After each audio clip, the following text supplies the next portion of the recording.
Hi guys, நீங்கள் பார்த்துட்டு இருக்குது மதுரை விளக்குத்தூணில் இருக்க ஏகேஎம்எத்தில் ஆடி சாரி கலெக்ஷனை பார்த்துட்ருக்கீங்க.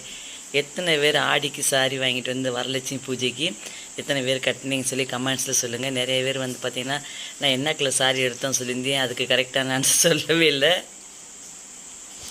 நான் வந்து ஷார்ட்ஸில் போட்டிருந்தேன், ஆடிக்கு வந்தப்போ கட்டியிருந்தேங்க அந்த ப்ளூ கலர் சாரி. அந்த சாரி தான் எடுத்தோம். பார்க்காதான் போய் பாருங்கள், தெரியும். ரொம்ப அழகாக இருந்துச்சு கலெக்ஷன்லாம். நான் சொன்ன மாதிரி ஃப்ரெண்ட்ஸ் எல்லாம் பார்த்துட்டு கேட்டாங்க சொல்லி ஸ்டேட்டஸ் பார்த்து அவ்வளோ அழகாக இருந்துச்சு. கண்டிப்பாக உங்களுக்கு பிடிச்ச மாதிரி இருக்கும். நிறைய கலெக்ஷன் இருக்குது. நீ ஆடியில் போகிற ஆவணி கலெக்ஷன் வரும், கண்டினியூவாக பாருங்கள். இப்போ பிளாக் ட்ரெஸ் போட்டு வராங்க பாருங்களேன், அவங்க சொல்லிட்டு போவாங்க நல்லாயிருக்கும் இந்த கலர் நின்று கையை காட்டுவாங்கந்தா சொல்லிட்டு போகிறாங்க இந்த கலர் அழகாக இருக்குன்னு சொல்லிட்டு. அவ்வளோ அழகாக இருந்துச்சு, நிஜமாகவே ரொம்ப அழகாக இருந்துச்சு. இதோட வீடியோ பார்க்காதவங்க முதலே போட்டுருப்பேன் பாருங்கள். பார்த்துட்டு இருந்தவங்களை சொல்லிட்டு இருந்து என்ன கலர் செலக்ட் பண்ண சொல்லுங்கள் சொல்லி அவங்களும் சொல்லிட்டாங்க இந்த கலர் தான் அழகாக இருக்குன்னு சொல்லிட்டு இந்த கலர் தான் செலக்ட் பண்ணிட்டோம் ஃபைனலாக. ரொம்ப அழகாக இருந்துச்சு.